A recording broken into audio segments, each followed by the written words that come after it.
Bria Skonberg, welcome to my podcast. Thank you so much. Happy to be here. Yeah. So I had seen your name a few times here and there.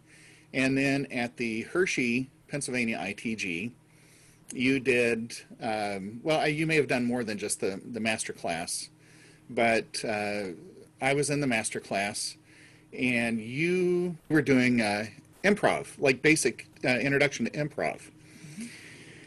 And of course, everybody knew you could play the trumpet. And then you sang All of Me. And do you recall any of this? You know, the memories are coming back right now.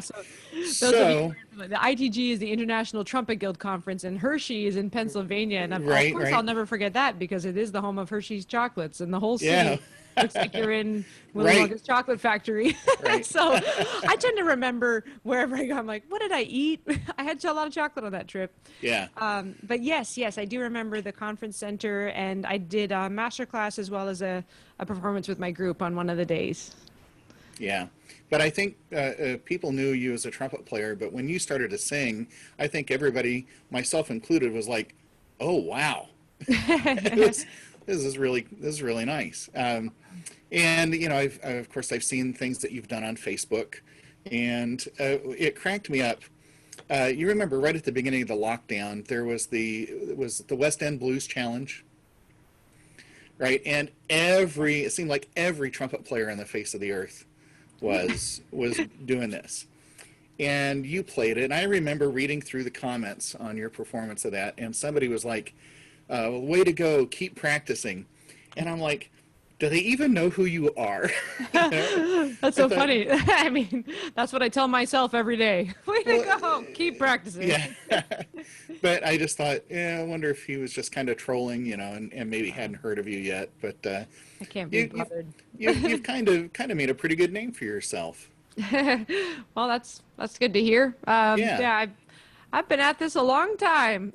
Yeah, well, and you know, it's jazz is not my main area. I'm mostly an orchestral player, and so, you know, it's like I'm not really clued in. I didn't know about Ingrid Jensen until a couple of years ago, and Sean Jones, and it's like, oh yeah, there's some really good people I should be aware of out there, you know. You don't have to feel bad about that because there are so many, you know, music is just a bunch of different communities as well. Like, I mean, you get into one style. I mean, but if you say jazz is, you know, a century of different interpretations of jazz. So you can get into different scenes and figure out who's in the who in those scenes. I mean, yeah, I mean, you're talking about some of the most major names in the mainstream jazz scene. But for years, before moving to New York City, I was part of a classic jazz, a traditional jazz scene that was all over the world, in Europe especially. So, you know, in some ways I feel like, oh, okay, you kind of, when you stumble across a new scene, you're like, oh, am I late to this party? Or it doesn't even matter. Just jump in and start getting to know people. And ultimately, if it's material and music that inspires you, you know, it's never too late to get started. Yeah. Well, speaking of getting started, I would like to start with what's going on with you right now during all of this insanity. What are you doing to, you know, move forward every day and keep yourself focused on trumpet? What am I doing? What am I doing with my life? Oh, that's a good question. You know, I'm glad that I realized at the beginning of this whole lockdown, at least my mind state was not what can't I do, it's what can I do. Now, that being said, if you had caught me 10 minutes ago, I'd be sitting here going, I can't give you anything but love. And like, all of a sudden, I'm this one-woman band over here trying to pull in some things together, which has been entertaining. So all to say, one of the first things that I jumped into was doing live streams twice a week.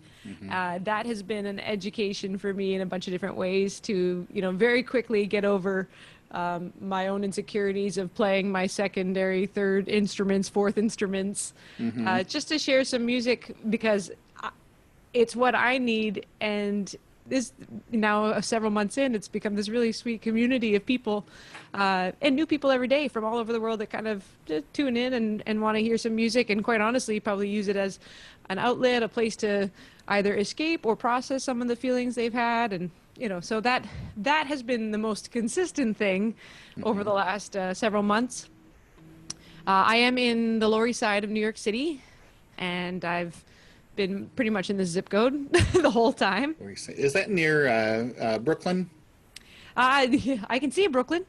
Okay. I am in between Katz's Deli, the famous Okay. pastrami house, and the Colossus Bridge that Sonny Okay. Rollins used to practice under. So that's maybe for musical and foodie terms, that's about where I'm at. But I feel fortunate that I look out of the East River and I have natural light and a place that I can make some noise and understanding neighbors for the most part. Yeah. I think that's something that I haven't experienced it since maybe the year after going to college. It's just like, okay, I'm back to playing almost exclusively within an apartment that the walls are very close, and the way that shapes you mentally and musically is it's a process, I guess. It's a journey. Are there people in your apartment? Are the people in your apartment building a little more forgiving of your practice time during this? Yeah, definitely. I mean, I try to keep it during certain hours, and we're part of there's a community. You can hear other people making noise, but you just try to be respectful. And I've certainly become more efficient with my practice. If I just to be nice, try to keep the blaring trumpet, maybe an hour of technique, an hour of music, and then whatever sort of recording projects I am a part of, I try to keep it within these kind of concise frames. Yeah. So I have been staying busy. That is what I've been working at. Again, okay, so the live streams, various recording things, interactive performances for different specialty groups, some teaching, a little bit of private lessons. Normally I don't teach private lessons regularly because I travel quite a lot. So it's been nice to build some relationships with regular people and work on their repertoire and their skill set, as well as a couple of virtual sort of camps, music camps that generally come up in July. So like everybody, just trying to adapt and keep moving forward with what we got.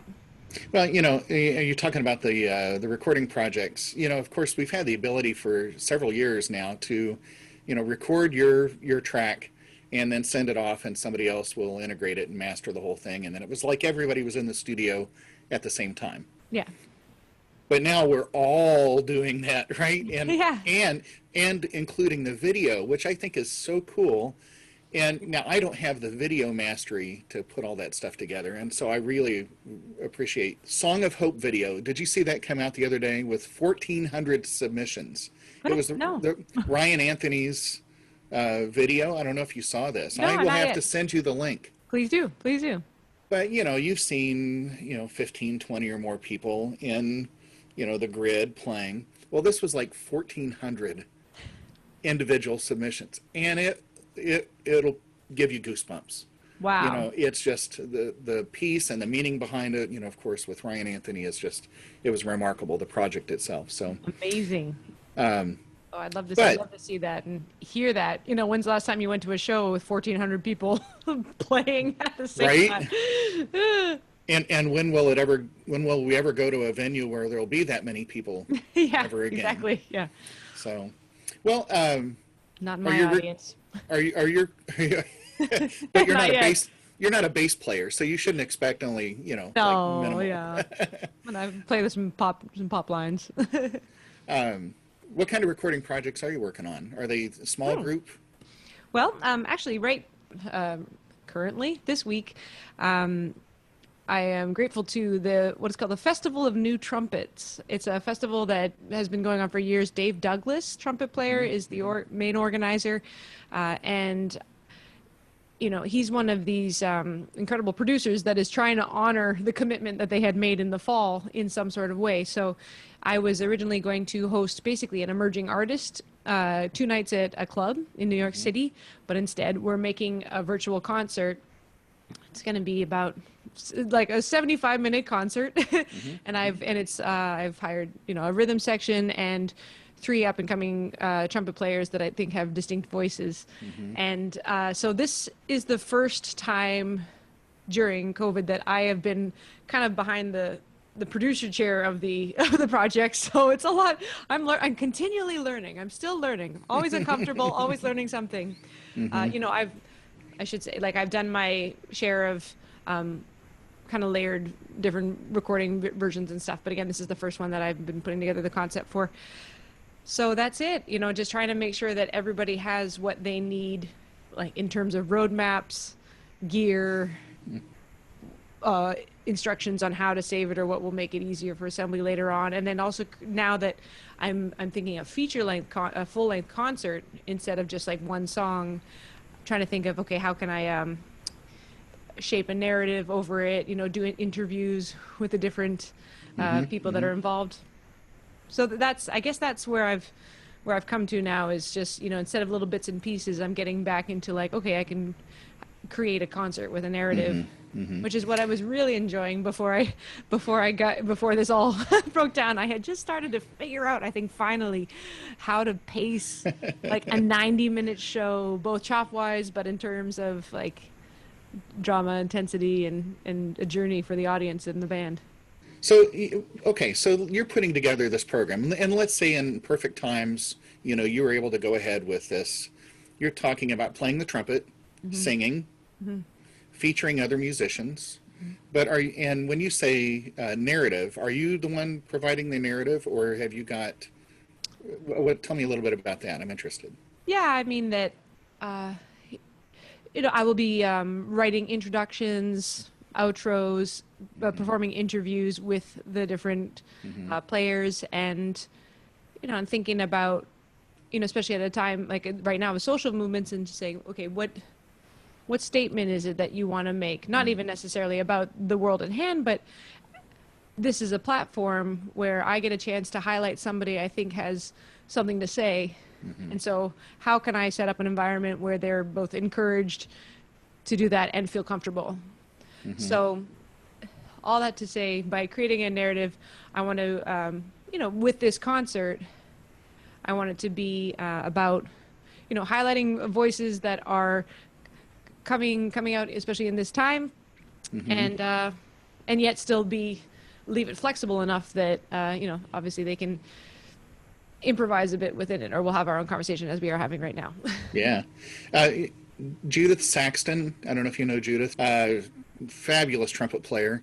Cool. And she put together, she wrote a piece for trumpet and viola. Ooh. And it was about George Floyd. And of course the timing, and it's like some people recognize the importance of, we can't gloss over this, right? And the importance of addressing things at hand. So I appreciate that you say, you're going to give somebody the platform, the opportunity to do just that very thing, because we can't skirt these things, right? We can't go around it. It doesn't serve anybody really. Well, and if anything, these are the arts. This is the history of the arts, and this is why they are essential services and essential parts of education in schools, is because it gives everybody it gives people a place where they can process emotions, share emotions, and bring it together, especially when you don't have the words to express what you're feeling. So I'm looking forward to hearing that. There's another, okay, I'm going to hold the whole tab now, but you can just share with me after this.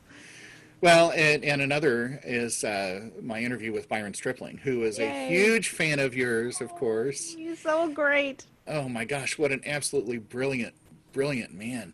He said some really profound things, and we talked. It was Juneteenth, right? And we talked that day, and he talked about the importance of music and what our responsibilities are as musicians, as artists. And, when we come out of this on the other side of COVID, what we have to do for the people who are hungry for, what we're able to provide. And so, I'm getting chills thinking about it again. It's a real formative time for everybody, and also what you can provide in the meanwhile. It's funny, these live stream things, a lot of them are really extremely lighthearted, but I realize that's another form of musical therapy too. Is like, I'm just, it's like a sing-along. I'm like, come on, you sing. And of course I can't hear anybody, but I'm just, like, get it out, do what you need to do. Or there are times where I'll say, like, give me a couple of emotions that you're feeling. I mean, this is actually, I say they're lighthearted, and then there are an exercise I like to do with whatever group I'm at, to say,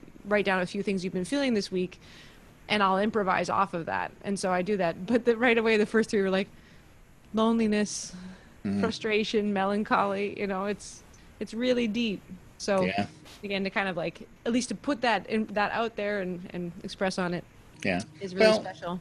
and they say, you know, great art is born of suffering and tragedy. Mm-hmm. And who can imagine, who can't imagine that we're going to come out on the other side of this with, I've talked to composers already who are writing about this. And you just think, okay, it's horrible that we have to go through this. Yeah. However, Yes. you Yes. know, you know, if you hate to say there's a silver lining, because there's no silver lining about people dying, you know, but you get where I'm headed with that, I hope. Yeah. I've this last week I've been thinking about you know, yeah, having more empathy for people, but especially, you know, the mobility impaired and the way that this virtual realm has opened up a lot of opportunities for them to enjoy concerts and different content. You know, it's the 30th anniversary of the ADA Act, so that American Disabilities Act. So it's just, yeah, there's time to just slow down and gain awareness, but also of what other people's conditions, you know, or situations were that you wouldn't necessarily have thought about before. So. Yeah, I have hope that you know, this time it'll inform more in the future, that we'll just be able to include more people and have more direct discussions. Yeah. About important matters. Let's take a little bit of a left turn. Okay. It's easy for me just to say that. And okay, so you've got this Louis Armstrong poster behind you. Yep. You're kind of a fan of him, aren't you? No, he's okay. He's okay. He's really you know. He could have gone pro, right? He could have. Right? Yeah. Could have been somebody. Yes, yeah. So I keep that there just to remind me, keep me honest a little bit in my practice and my by being. Yeah, I was really lucky that when I grew up, I started playing trumpet when I was about 11 years old. I'm a product of good public school band programs and. And a family of musical hobbyists. You know, we just had instruments kind of laying around, although nobody else kept that up professionally or played. But my hometown had a featured festival about traditional jazz music. And so as I was growing up, they would make combos and we'd focus on the music of people like Louis Armstrong, Jelly Roll Morton, King Oliver, like really, really foundational type music. So his recordings especially got into my heart and my ears and my sound pretty early on, plus the opportunity to try and learn some of his, you talk about the West End Blues Challenge, you know, keep practicing. Yeah, I will. I've been trying to play that song for 20 years. Like, I really, it's still like, you know, let's not pretend that was a first take, you know, but it was a good, I come back to it every now and then. Well, yeah, so Louis Armstrong has just been a huge, just an inspiration because of the musical first, his musicality, his singing as well, and his humanity. I have a really good relationship with the Louis Armstrong House Museum. It's not many people know, but he lived in Queens with his last wife, Lucille, and they had an incredible, just a beautiful house in a very humble neighborhood in Queens. And so seeing how he chose to live and the relationship with his community there, I think speaks volumes, and all the different stories you hear about how he just, you know, he was really an ambassador for music and peace all over the world. I interviewed Ricky Riccardi a few weeks ago. You know something about Louis too. A little bit, right? Coming up. Well, in fact, it was Byron who said, you need to talk to this guy. Yeah. You know, so, and that was great, you know, and so I've already bought his first book, and I'm starting to work my way through that. And he's got a second book coming out. And of course, I mentioned your name, and he's like, oh, yeah, you know, I know Bria. But emailed today. But, you know, what's interesting to me is, you know, I think of Louis Armstrong as kind of beginning to end, and not realizing until just recently that there were the 20s and 30s, and then, you know, these later, and, you know, you can break them down even later things where people, you know, his audience viewed him in different ways. And I'm thinking, but the music was still all really good. Sure. And, you know, but it was societal things, right? It was that, but oh my gosh, you know, to look at the career from that he had, as long as it was 81 that he passed away. 70. A little. I should know this. It Or- wasn't 81. 76? Ricky, maybe hold on. 70. Let me just take. I'm blanking Yeah, right yeah. now. So I'll voice over Yeah. that. I'll put the right date. Yeah. Okay. Great. Yeah. But just to look at that career and think, oh my gosh, the output, and I hear such a difference between that early Louis Armstrong and late Louis Armstrong. But it's the same as early Miles and late Miles, or Sure. early anybody and late anybody. Your sound evolves because you evolve, right, and take everything in. But enough about me talking about Louis Armstrong. I want to hear what you have to think, and more really, not just about him, but what it means to you, how you've tried, and you do have your own voice. You can sound like Louis Armstrong, but I still think, of course, you're Bria. Thank you. Okay. You're not Bria Lewis. You haven't adopted his middle name, so. Nope. Yeah. Yeah. Let's see. That's a long journey. I want to touch on briefly. It's how you talk about the many eras of his life. I mean, he recorded in over 5 decades, pretty much. Right. And people say, oh, you need to listen to the hot 5s and 7s, and of course that's a extremely formative library of music. But I think, like many people, I fell in love with him first just with the pop stuff that came out in the 50s, and like Mac the Knife and Hello Dolly, and you hear that first, and it's very warm and inviting. And then you start to go in a little deeper. And really the 30s, what Ricky's newest book about, the 1930s, I think is a really, really exciting period, both in his life as a player, as an entertainer, as stepping out as a superstar, an African-American superstar at a time of total segregation and such. Like, he's just such an icon, an incredible story. And then the later years in the 60s with the All-Stars, 50s and 60s with the All-Stars, where his sound was just like a shotgun, just wall of sound. So I do that too. I try to think of it like almost in decades, because you can't look at him as just one top to bottom artist. It really, really, really evolved, as you said. As far as I'm trying to think. Now I'm trying to remember what the other. Well, I threw a really long question at you. Yeah. No, how have you absorbed his sound and made it into, and others, gotcha. Not just Louis Armstrong, but others. How? That's right. Yeah. Well, early on, I grew up in a town called Chilliwack. It's in British Columbia, Canada, and despite what I like to say about it on the bandstand, it didn't have a huge thriving jazz scene. Throughout. We had a fantastic festival and good school programs, but it wasn't necessarily something where, like, the Jazz Lincoln Center Orchestra wouldn't pass through our town on the way on tour. So I didn't have a private teacher until I got even accepted into university.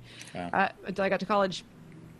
Yeah, big mess. It was a whole pot of raw materials and no refinements. And I say the raw materials because I listened to a lot of Louis Armstrong. So for me, I feel like his I learned so much just from listening to his music, and also, again, these combos. The combo that was available through my high school, we played Potato Head Blues, Cornet Chop Suey, West End Blues, and that was my only technical training on the trumpet, was trying to play Louis Armstrong transcriptions.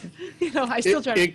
That's pretty good. I mean, it could have been a lot worse, right? They're etudes. Yeah. They are etudes, and they go up and down, and they're very articulate. And so that was kind of like a big piece of it for me too. Again, and they were the most challenging pieces I could try to play, which is something I always liked. I played a lot of sports. I had a competitive edge. So trying to play Louis Armstrong solos as a teenager spoke to me, and also gave me kind of the skill set to at least set me up technically. And as I got to university, and I moved to Vancouver, which is about a 2-hour drive away from Chilliwack, but a big city move for me at that time. I stuck out like a sore thumb in music school because, like most music schools, they kind of skim over the New Orleans tradition. Oh, right. 100%. It was a jazz studies program, which I loved and had a really good experience with. I had the background education before that, but it definitely, I was unique. Let's say this, to play that. So, I think I took a little while trying to just focus on playing other styles of music while there, but also keeping up. I found a community within the swing scene. So everywhere you go in the world, there's basically a swing dance scene Mm-hmm. or a swing scene where people love classic jazz. And that's where I started doing most of my gigging all throughout university. The nucleus of the high school combo I had stayed together. I made it into a group called Bria's Hot Five that could, just to have a smaller group to play. And, and we started churning out repertoire, as much as possible. So I learned a whole bunch of melodies. Mm-hmm. Again, a lot of them, Lewis recorded so much music, Ella Fitzgerald recorded so much music, that whole era. So that gave me the melodic vocabulary that I continue to benefit from this day, and the lyrical sense of playing. Yeah, that was a big piece of that. And then after I graduated from university, bigger opportunities started to open up because I had both the repertoire, the sound on my trumpet. I mean, the main benefit of listening to Louis Armstrong's All-Stars when you're learning how to play the trumpet is you don't doubt you have to put air through the horn. Right. Bop, bop, bop, bop. I have never had a problem putting air through the horn because it's been in my ears from the get-go. Yeah. But yeah, also again, through really, loving Lewis and his music and the vocabulary, I sunk into a larger worldwide community of people and opportunities to create in what's called an all-star environment. So there are times I got to travel to many different places, a lot throughout the U.S., even over in Europe and a couple times in Japan, where I'd show up and, none of us have ever played together. We don't even speak the same language. And yet, hey, do you know Back Home Again in Indiana? Yes. Oh, Louis. Okay, great. Perfect. 1, 2, 3, 4. Let's go in front of an audience and started to, just jumped in this like chop training program and learning how to band lead on the fly when It's so easy. oh, it's so great. No problem. Right. Yeah. Everybody listens to you and follows exactly Especially when you're a 20-year-old girl from Canada. Oh my gosh. Right. Yeah. Traveling the world. Yeah, no problem. Yeah, that was, to be honest, like those years, like they were such amazing experiences, but I was terrified most of the time, but I had to keep on just kind of keep going. So you're playing trumpet through all of this. Yeah. Have you already started to sing as well? Oh, okay. So my journey with singing is that I loved singing as a young girl, but I was too shy to do it openly. And then I tried to was encouraged by some friends to try out for the school musical when I was in grade 9. So I was Sandy in Grease at the age of 15. Hopelessly devoted. You had to get it out, that teenage angst. Right.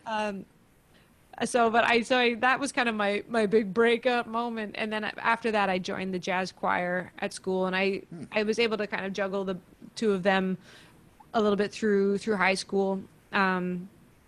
Still finding my footing and finding my the guts to sing. I totally understand and know that I think everybody likes to sing, and everybody wants. And everybody can sing. It's just a matter of thinking you can do it. Not me. Thank you very much. It sounds, but just to go, like. Well, yes.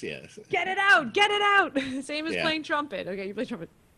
I should say, so those college years, when I say that I was learning so much vocabulary with the bands through gigging and festivals, was always learning the lyrics to songs and would bring some vocals to the table.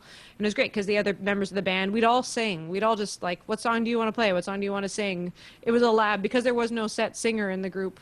Mm-hmm. It was like, all right, you play this one, you sing that one. And we were all learning together. It was really, really wonderful. I was on YouTube yesterday, or maybe it was off of your website, but there are several videos available. You have the ability vocally, trumpet-wise, but this was my first experience with your vocal prowess, can I use that word? I just did. So many different characters. And it's like, you hear a little bit of Adele. I don't know if you're a fan of Adele. You hear oh my gosh, Simone. Nina Simone? Yes, thank you. Mm-hmm.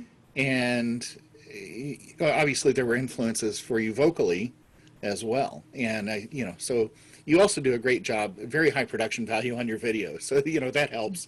Right. The lighting and all of that Oh, is, the one video. oh, is it just the one? Well, or which one? You're talking about So Is the Day? It starts just focused right on your mouth, Yeah, right? yeah, that's Yeah. that was we'll probably talk about this too, but that was the official music video for the album I just put out. So that was a high production thing, but It was there are wonderful. reasons you won't see so many of those. It was a big undertaking. Yeah. Yeah. Yeah. Did you direct that? No. No, I mean, it was it's my song, my ideas, my concept, but there was a director named Jennifer LeBeau who has done a lot of music, different pieces. So I don't, yeah, visually, she made the decisions on when to kind of pull in, pull out, but we worked on it together. Wanted to use the band. Right, it's like you talk about leading the band, right? And there comes a point to where you're like, okay, there's, if you're trying to do higher production things with lighting and choreography, it's like, okay, now I'm out of my element. Yeah. That's when you trust somebody else to come in and take over, right? There are experts. People do that for a living. Yeah. Yeah, I go, that's what I do. Yeah. Yeah. Yeah.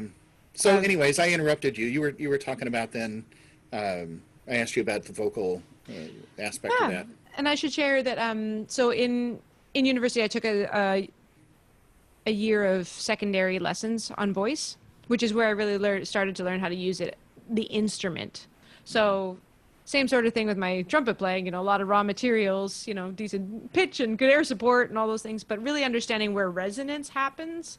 I do this because it is up here. The reason that my voice sounds different than your voice is because of our face shapes and where our bone structure is. And then understanding, like on a trumpet, you buzz and the buzz happens at the mouthpiece, whereas your vocal flaps, they buzz down here, so those, and then there are whole sets of technical exercises to strengthen those, to just as much as trumpet, to increase your endurance and the ease with which you are able to execute those things. So I started studying voice more about my third year of university, more intently. And Classical or more pop, jazz? I guess it was jazz. It was just technique. It was just a lot of just straight technique. I mean, whatever you want to classify that. Jazz does use technique. Yeah, absolutely. Yeah. Absolutely. I remember my teacher, saying, like, do you want to sing songs or do you want to train an instrument? Like, let me know right now which you want to do, which maybe you do this. I work with a lot of adult students, which is super fun. And sometimes coming back to it and you're like, do you want me to teach you how to perform and play fun songs, or do you want to learn how to play the trumpet? Because those are different things. Exactly. You want to talk about music or you want to talk about trumpet technique? And I kind of have to separate those for myself. So the same with voice. It was just more about understanding, what are some exercises you can do? And it's just much like trumpet playing. Yeah. They're annoying. The vocal exercises, yeah. That's literally a vocal exercise to get you to resonate stronger. It's not beautiful, but it works. Well, it's beautiful in the right context, right? I mean, you use it when it's, you're not going to sing Madam Butterfly that, but you're going to sing. It's strength training. Yeah. So that was wonderful at that time. Again, I was taking private lessons and I was taking the technique I was learning and applying it into a musical setting with jazz and music. And that's when that kind of really started to come together. Artistically, that's technically. Now it took several years, I think, for me to find my, as far as finding my voice musically has been a long journey. A lot aided by writing original music, seeing, first of all, what my ideas are, and then also analyzing those two instruments. What does my voice sound like? What does my trumpet sound like? And can I find songs or write songs that can be vehicles that show off both of their strengths?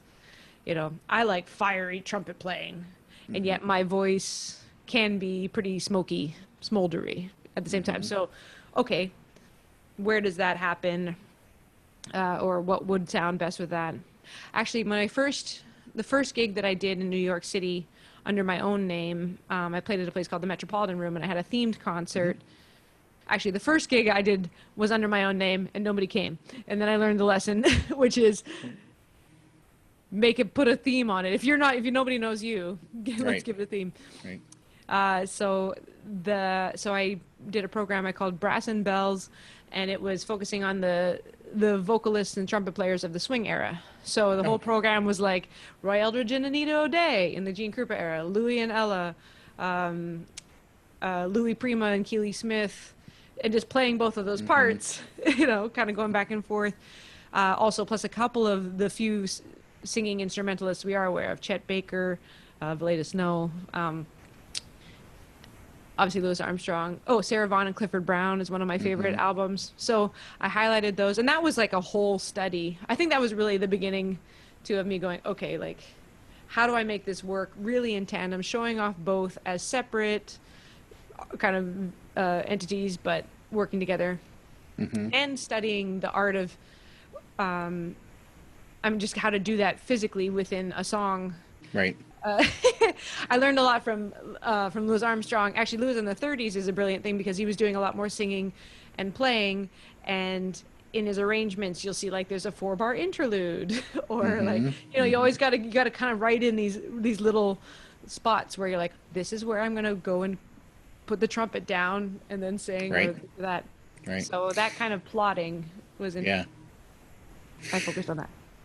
There's young, early 20s in Spain. I can't remember her name. I don't know if you've seen her play. Come on. Voiceover coming over here. Andrea Motis? Yes. Yeah, she's wonderful. I've had videos of her since she was probably 12. She might actually be 28 or something now. It doesn't matter, but she's well established. Yeah. What's his name? I might say it wrong. Joan Chamorro? Yeah, I don't know that name. He's the leader of a youth orchestra over there that consistently brings out great players and especially features women. But Andrea Motis is fantastic. I'm a big fan. I'm a big fan. Well, as a teacher, it's been great. Most of my studio, the last, 6 to 8 years has been half and half. Great. And when Allison Balson came along and Tina Helseth came along and you and Ingrid, and as I became more aware of others, it's like, great, I don't have to pull up a video of some old white guy playing, It's like, we need this, and I would like to say, I hope we come to the day when none of this matters. I mean, it's important we are who we are, but it's not, the bias is gone. Yeah, well, and quite honestly, something I've been doing even today is I'm trying to do a better job of featuring female trumpet players from the past because they did exist. They just didn't get written into the history books. Today my featured artist, Clora Bryant. She sounds amazing. Dolly Jones, a kick-ass trumpet player from the 1930s. Like, and I'm not just saying that not like for a girl or woman. Like she's playing like riffs. I've been doing these blind listening challenges on my Instagram feeds and my Facebook feeds. I'm like, name this trumpet player, and everybody's like, oh, that's Roy Eldridge, that's Big Spiderbeck, that's Louis Armstrong. No, it's got to be this, it's got to be that. I'm like, it's Dolly Jones. Oh my gosh. Yeah, like, who knew? Yeah. I mean, I think a lot of this time is always about empowering the next generation and remembering what became before. But there's this huge gap between 1920 and 1970 of female players that even before that weren't written into the history book. So let's just like. You have the opportunity to make some more Wikipedia articles right now. At least let's do that. Yet. Right. I think it's an amazing time we live in where it's not just about finding the information; it's really compiling it. Like you need a massive amount of things to get any sort of attention at this point. So, I mean, that's why the binding like things like Diva. Diva's like we're not the first all-female jazz band, but apparently we need to bond together right now to make our point. That's kind of what these moments are. It's not new information, but we're stronger together. Well, I mean, you even did that. You alluded to your, was it 5 or 7? I mean, you had a group of all-female Which is so funny because when I think about that, I'm like, we weren't trying to make any sort of point. I don't know. We were just like, these are my friends. Wouldn't it be funny? Wouldn't it be funny if we did this? Yeah. You know, that. Yeah.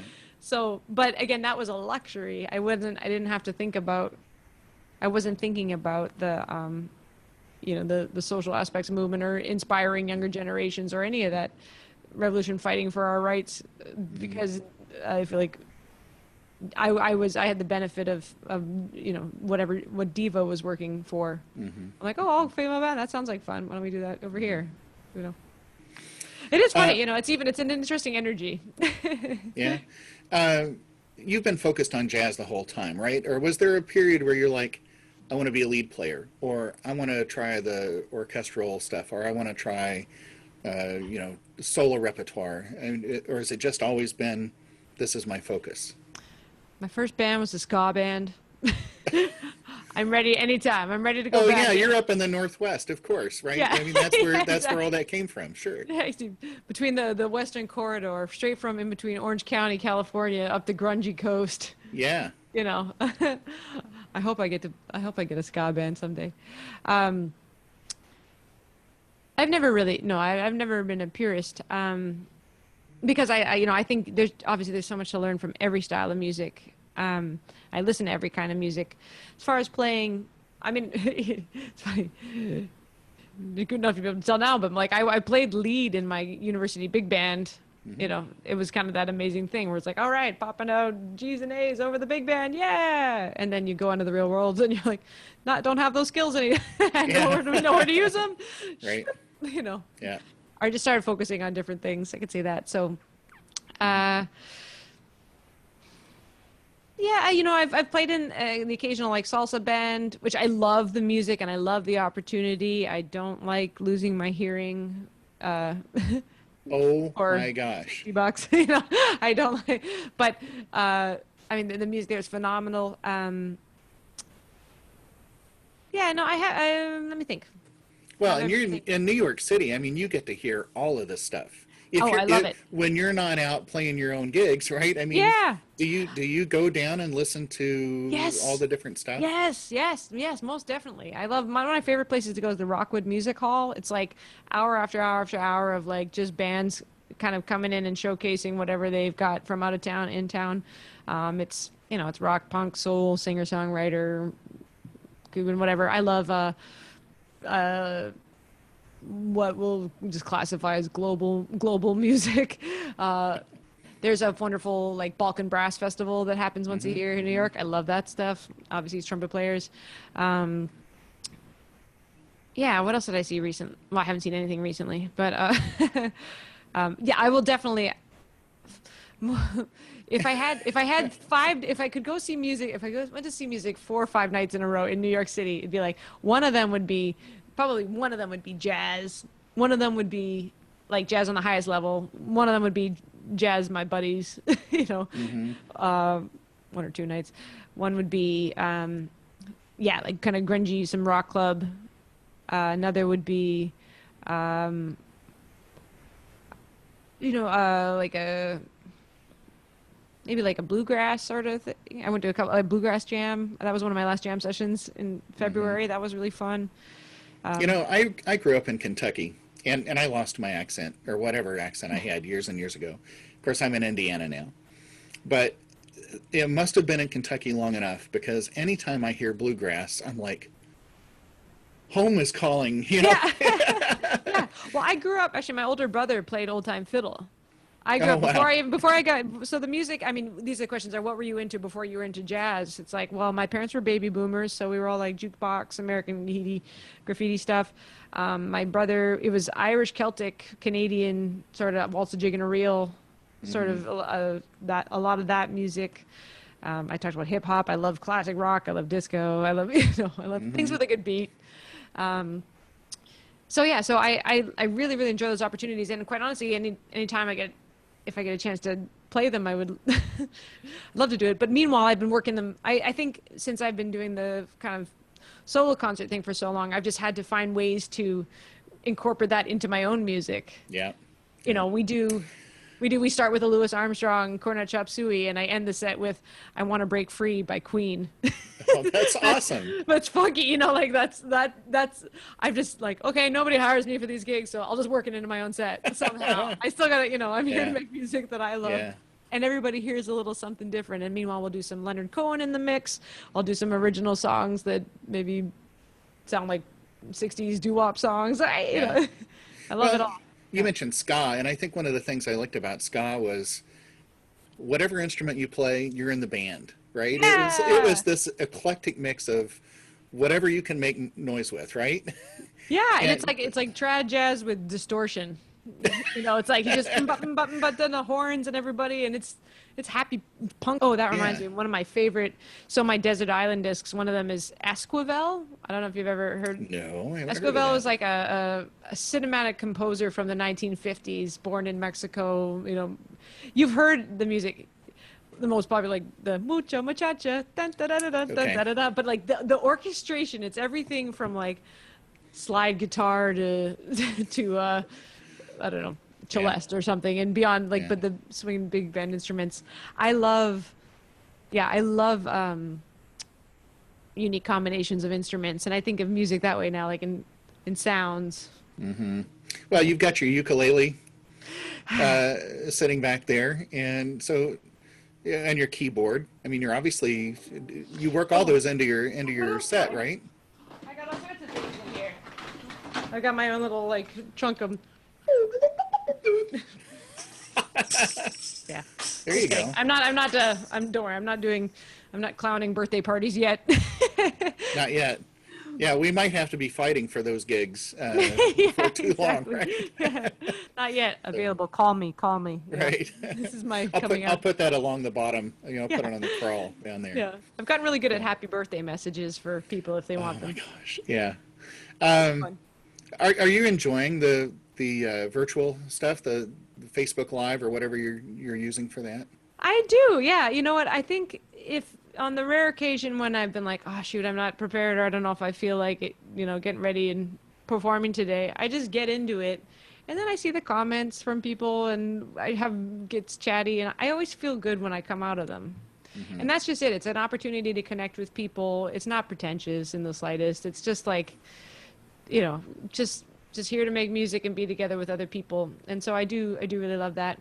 There was a moment, I think for the first month, and this is part of my personality too, I was like, okay, what can I do and say yes to everything? Go. And so I found myself, you know, I was doing a lot of things, like trying to prepare concerts or performances for people, quite honestly, like without the gear or the skill set. And I had to be like, this is not quality. This is not good for anybody, especially not me in the long term, perhaps.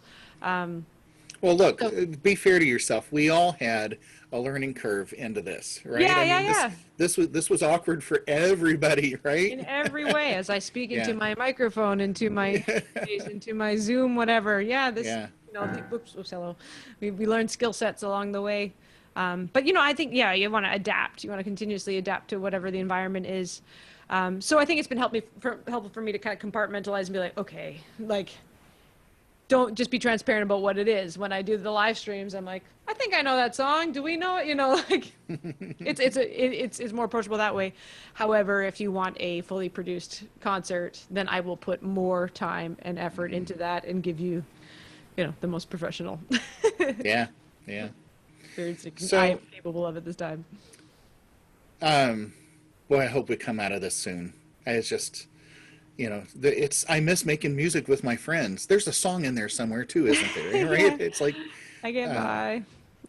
Yeah, absolutely, and we will come out of it. We will come out of it, of course. You know, something will happen. This is my latest. My latest album. Yes, please hold it up. No, but it was so like. I didn't intend for this to be the message of the day, but the title is Nothing Never Happens. And that comes from, there's a lot of the songs I wrote over the last few years where it just felt like, first of all, that there was just like a nonstop barrage of, let's call it information with heavy quotation marks, media input. So it just feels like, okay, there's no break. And so what can I do? Well, I took myself off the grid and wrote some songs to process. And again, we'd already talked about that. That's the important part about the arts. But the other piece of that title came from years of traveling with all these bands, and stuff always goes wrong. You lose musical instruments, your flights are delayed, you lose people along the way, like anything can happen. And so I adopted this phrase, like just saying that, something will happen. Nothing never happens. You have to keep going. Right. Something will happen. It's never just stopped. So it's positive in a double negative sort of way. And it's exactly this, is like, all right, let's find some optimism within the chaos, and things will continue, and it will not look the same as it did before. I hope that the people who have been saying for the first couple of months about when things get back to normal will do this. It's not about that. It's not going back at all. We're moving forward. We're adapting. And yeah, I think that I know that we will play together again, and we'll have different skills that will help us reach more people. Again, we'll be live streaming our live concerts and giving people recordings on the fly, and hopefully have a system of well, and think about this, how much is your audience going to grow during this? How many people are going to all of a sudden know more about you and tell their friends, right? I mean, so again, the silver lining thing, it's like, looking at, hey, this could be, take the opportunity to just make sure I'm out there and people know about it. And straight analytics, my Facebook, I went from 25,000 to 75,000 followers. Overnight, almost, right? In 4 months. Wow. That is it. And that is the connection. Like, you keep doing it, people need it, and you're like, okay, well, when this is all done, I'm going to come see you. Right. And if everybody here could just give me $1, right. We'll be fine. No, it's not. Right. But it's 1,000%. It's like, okay, well, that's what this time is good for. That's what this time is good for. And there are different ways to, I'm trying to figure out right now, the business models for the long term of like, do I go with a Patreon page? Do I do a subscription service for better things? I'm not sure, trying to figure those things out. But what I do know right now is that giving myself, like providing those things for free through a streaming service, it helps them, it helps me. I'm making a living, I'm getting by, in the short term, and it's connecting me with thousands of more people that are going through a similar experience. What a time we live in, where there is actually a collective global experience. It's amazing. So it is. So there have been so many different quotes from guests, and I'm going to make a T-shirt one day that's going to have the top 10. Yours is going to be on there. Nothing never happens, Bria Skonberg. Yeah. Right? That'll be the quote that I'll use for you. With the grimace face, like, like for better or worse, one day at a time. I took 3 weeks off. 2 days ago, I picked it up again because really? I got to start teaching. Congratulations. Yeah. And it's like, okay, blow through the little end, right? Yeah. Remind yourself on that. It's really important though to feel that though, and be like, you can, it's not impossible. The trumpet doesn't own you. There's this power struggle that happens, and it's cool that you knew yourself, that you're like. Well, and I decided, I'd been a flow studies guy for a while. I thought, I'm going to try something different. So I'm working a new routine, a new something, and see if I like it. So yeah, this quarantine's been really good for my technical structure, just practice anyway. And there are no other variables, so yeah, for finding a routine that. Focusing, it's been really good. Yeah. So, it's been a real pleasure. Thanks for giving me the time and for sharing everything. This is nice, and I look forward to, we can actually cross paths somewhere in the future. Yes. I think that'd be fun, and I look forward to seeing more great things coming from you. And stay inspired. Get the horn on your face once a day, at least. Right.